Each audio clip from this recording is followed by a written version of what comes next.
Hey Jackalls, as you saw in the beginning, that's what we'll be doing, drawing on a video. And I'll show you how you can do it in DaVinci Resolve. Now let's get digital. Before you make any changes to the video, if you'll do the changes to the video itself, make sure you color grade it. As you can see, I've made some changes to it. But if you don't want to do that, you can also add an adjustment clip and you'll make the changes to the adjustment clip. So either choose the adjustment clip or the actual clip itself. I'll do it on the actual clip. So then select the clip and go into the Fusion page. Now you have two ways to do this. One is to use the background and the paint node, just like I've shown in the previous video, and the other one is mask paint and the background node. The difference between the two, you can do everything in the paint node. So we have the paint node, we select multi-stroke, and we can start painting. And with the paint node, you'll have to change the color. So you have different color for every different stroke. This can be okay, but it can also be a downside, because then you can't change the color of the stroke later on. In the mask paint node, which is what I'll be using, you don't need to change any of the color, just change the brush settings. Also use the multi-stroke, start painting, and then in the background, you can then change the color of the stroke here. But if you want a neon glow, we'll just add a soft glow. So we can add a soft glow to this and to the first node, just so we can see the difference. To get the neon glow, you'll just change the value of RGB. You'll disable one or two of them, depending on the color that you want. If you want to have a neon glow effect, as you can see, the white color gives you the best look. But as I mentioned, the downside of paint node is that you can change the color of the strokes. That's why we use mask paint. And then when we get bored of this color, or we want to add to this, we can simply add another mask paint node. So we could add to the same frame, but with a different color. So maybe this one would be like so, and we need to display this one. So as you can see with the mask paint node, if you don't like the color, you can simply go back into the background node and change the value. And if you don't like the look of the soft glow node, you can also disable the colors until you get something that you like, and maybe also adjust the threshold and the gain.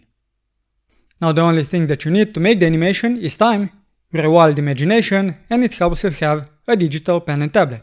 So I made this setup quickly. You don't need to use all of the nodes, you can only have one set if you only need to have one color. And what you can do, instead of drawing like this, you'll use the arrow keys, go forward one frame and then draw again and again, like that. My PC is a little bit laggy, so you can do it like that without any issues. But what you can also do, so you make the animation a little bit more smooth, is to add a duplicate node at the end, have two copies and blend it to 0.5 and actually make this -1. So this will be the first line, like that. Go one frame forward, so this is the previous frame. We can now continue making the animation like that. If you want to show more than just the previous frame, but you also want to show this one, you can simply increase the number of copies. So in this case we can use 3, and we can see here, and then increase the number of copies to, I don't know, 6. We can see all of the lines. We just need to increase the blend a little bit so that we can see all of them, maybe something like that. And then once you're done with this animation, you can simply disconnect the duplicate node, and if you have another color, you can simply connect the duplicate node by holding Shift and releasing the mouse button, and then release the Shift so that it's automatically connected, and you can make the changes to this animation of different color. So I'll connect it back to this one and simply change the copies to 2. And that's basically how I make the animation. And instead of using the mouse like I've used at the moment, you can use a digital pen.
So I have finished my animation, and in this example what I could also do is track the sign, because it's static. So I could use something like a plane red tracker. I would connect it inside here. I'll just disconnect this so it doesn't lag. I could then make points around the sign. So something like that. I would track maybe translation, rotation, or everything, but maybe just these two are okay. And I would track from this point on. I have to set the set to this. And then we can track it. How many frames you need. You could also cut the clip. So you only do the sign in one separate clip. So maybe this is all we need. Then when you have the tracking done, you can simply click the Create Planar Transform. This will make a new node. You could then simply make a mask. In this case, you could make an animation, or you can make a static mask. So let's make a static mask. Go to this frame. So in the mask, you can then choose this option, a stroke. This is visible throughout the whole clip. You could then maybe paint it in. Now we have the mask done, but if you go forward, the mask will move away from the sign. So we can simply connect the planar transform that we made to here, and this should make it so that the mask stays on the sign all the time.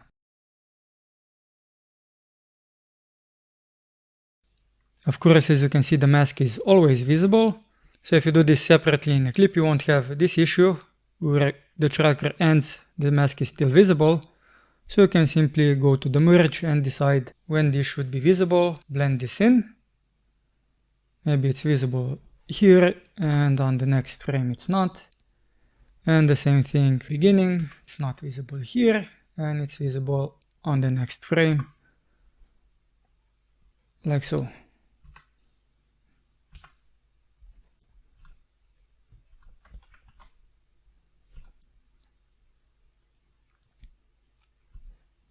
And then we could also just connect this one, and we would have the animations.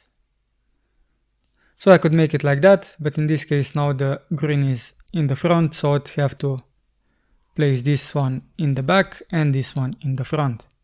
And now let's see for the first time, well, you'll see it for the second time, how the animation looks like.